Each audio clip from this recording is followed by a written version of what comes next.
Hello दोस्तों, अस्सलाम वालेकुम। आज हम सीखेंगे कि कैसे हम अपने जो थंबनेल बनाते हैं उसमें कैसे हम उर्दू में लिख सकते हैं। बहुत सारे दोस्त इस बात को लेकर परेशान हैं कि जब थंबनेल बना लेते हैं तो उसमें उर्दू फ़ॉन्ट जो है वो नहीं लिखा जाता। अगर लिखते हैं तो उसमें काफ़ी सारी प्रॉब्लम आती हैं। उसका फ़ॉन्ट जो है उसमें आप अपनी मर्ज़ी से फ़ॉन्ट सेलेक्ट नहीं कर सकते।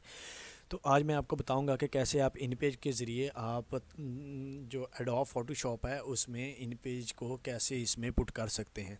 तो चलिए स्टार्ट करते हैं। और सबसे पहले मैं आपको बताता हूं कि आपने अपना इन पेज जो है कोई कोई सा भी इन पेज हो, चाहे वो 2006 वर्जन हो चाहे 7 हो, कोई भी वर्जन हो, आपने जस्ट वो ओपन कर लेना है। ओपन करने के बाद आपको ये एन का ऑप्शन नज़र आ रहा होगा, जस्ट आपने इस पर क्लिक करना है। इस पर क्लिक करने के बाद और यहाँ पर क्लिक कर देना है। जैसे ही आप क्लिक करेंगे यहाँ पर आप अपनी मर्ज़ी का फ़ॉन्ट साइज़ जो है वो रख सकते हैं। मैं 30 रखता हूँ। 30 रखने के बाद यहाँ पर मैं कुछ भी लिखता हूँ। मिसाल के तौर पर मैं जो वीडियो बना रहा हूँ वो इस वक्त बना रहा हूँ कि उर्दू फ़ॉन्ट कैसे लिखें। तो मैं यहाँ पर जस्ट यही चीज़ लिखता हूँ और लिख कर आपको दिखाता हूँ। जैसे ये चीज़ आप लिख लेंगे, लिखने के बाद आपको यहाँ पर एरो की का जो निशान है ये नज़र आ रहा होगा, सैम्पल नज़र आ रहा होगा, एरो की का सैम्पल नज़र आ रहा होगा। आपने इस पर क्लिक करना है। क्लिक करने के बाद फ़ाइल का ऑप्शन आपको नज़र आएगा। आपने जस्ट फ़ाइल के ऑप्शन पर क्लिक करना है। क्लिक करने के बाद एक्सपोर्ट पेज के ऑप्शन पर आपने क्लिक करना है। जैसे ही आप एक्सपोर्ट पेज पर क्लिक करेंगे तो आपको कुछ इस तरह का इंटरफेस नज़र आएगा। आपने यहाँ पर ऑप्शन नज़र आएगा आपको ब्राउज़, आपने ब्राउज़ पर क्लिक करना है। ब्राउज़ पर क्लिक करने के बाद यहाँ पर सेकंड ऑप्शन पर आपने क्लिक करना है। सेकंड ऑप्शन पर क्लिक करने के बाद आप जहाँ पर भी इसे सेव करना चाहते हैं, मैं डेस्कटॉप पर सेव करना चाहता हूँ तो मैंने लोकेशन अपनी डेस्कटॉप जो है वो सिलेक्ट की हुई है और यहाँ पर इसे कुछ भी नेम दे देता हूँ। मैं यहाँ पर कुछ नेम देने के बाद जस्ट यहाँ पर इसे सेव कर दूँगा और ओके का बटन प्रेस कर दूँगा।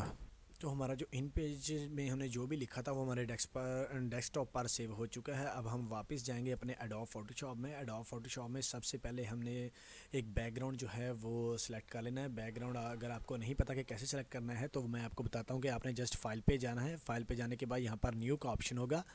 क्योंकि हम थंबनेल बना रहे हैं तो उसकी जो रेजोल्यूशन है विद जो है वो हमने 1280 और हाइट 720 रखनी है। एक चीज़ का ख्याल रखना है कि आपने जो कलर मोड है वो हमेशा आरजीबी कलर ही रखना है। आरजीबी कलर रखने के बाद आपने जस्ट इसे ओके का बटन प्रेस कर देना तो ये आपके पास एक बैकग्राउंड आ जाएगा। हमने टोटल वर्क जो है इस बैकग्राउंड पर करना है। एडोब फोटोशॉप में आपको पता है कि ये सारा जो काम होता है वो लेयर सिस्टम का होता है। वो आपको मैं नेक्स्ट बताऊंगा कि कैसे हम एक थंबनेल यूनिक किस्म का थंबनेल जो है वो क्रिएट कर सकते हैं जिसकी हाई रेजोल्यूशन होगी। तो अब मैं आपको बता रहा हूँ कि कैसे आप इन पेज को यहाँ पर आप कन्वर्ट कर सकते हैं अपने एडोब फोटोशॉप में। आपने जस्ट यहाँ पर लेफ़्ट क्लिक करना है। लेफ़्ट क्लिक करने के बाद यहाँ पर ओपन डॉक्यूमेंट आपको ऑप्शन नज़र आएगा। आपने यहाँ पर क्लिक करना है। क्लिक जैसे ही करेंगे तो आपको यहाँ पर ऑप्शन नज़र आएगा जो भी हमने डेस्कटॉप पर सेव किया था, हमने जस्ट उसको क्लिक करके ओपन कर देना है। ओपन करने के बाद इस बात का ख्याल रखना है कि जो कलर मोड होगा यहाँ पर भी आपने आरजीबी को ही सिलेक्ट करना है। आरजीबी कलर सेलेक्ट करने के बाद ओके का बटन प्रेस कर देना है। जैसे ही आप ओके का बटन प्रेस करेंगे तो ये जो इन पेज में हमने लिखा था जो कुछ भी वो यहाँ पर हमारे सामने शो हो जाएगा। अब हमारे पास दो किस्म के, ये अब लेयर 1 स्टार्ट होगी और ये हमारा बैकग्राउंड है।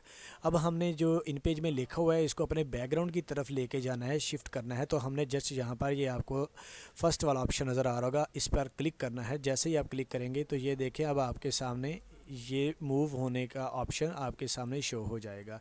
आप इसे इजीली कहीं पे भी मूव कर सकते हैं। अपने माउस के राइट बटन को प्रेस करके रखना है और रखने के बाद आपने जस्ट यहाँ पर इसे यहाँ पर आके ड्रॉप कर देना है। जैसे ही आप ड्रॉप करेंगे तो आप देखें कि आप इसको छोटा बड़ा कहीं पे भी एडजस्ट कर सकते हैं और आप अपनी मर्ज़ी से इसको यहाँ पर पेस्ट कर सकते हैं। तो आप अपने जो एडोब फोटोशॉप है जब आप थंबनेल बनाते हैं तो उसमें बहुत सारे ऐसे अल्फाज हैं जहाँ पर आपने उर्दू लिखने में परेशानी होती है। आपने उर्दू लिखना होता है ताकि देखने वाले को अच्छा लगे। तो उसके लिए उर्दू फ़ॉन्ट जो है वो यहाँ से इन पेज के थ्रू आप यहाँ पर इसे ईज़िली लेके आ सकते हैं। इसके अलावा बहुत सारे और फंक्शंस हैं वो मैं आपको बाद में समझाऊँगा कि कैसे आप यहाँ पर इसके जो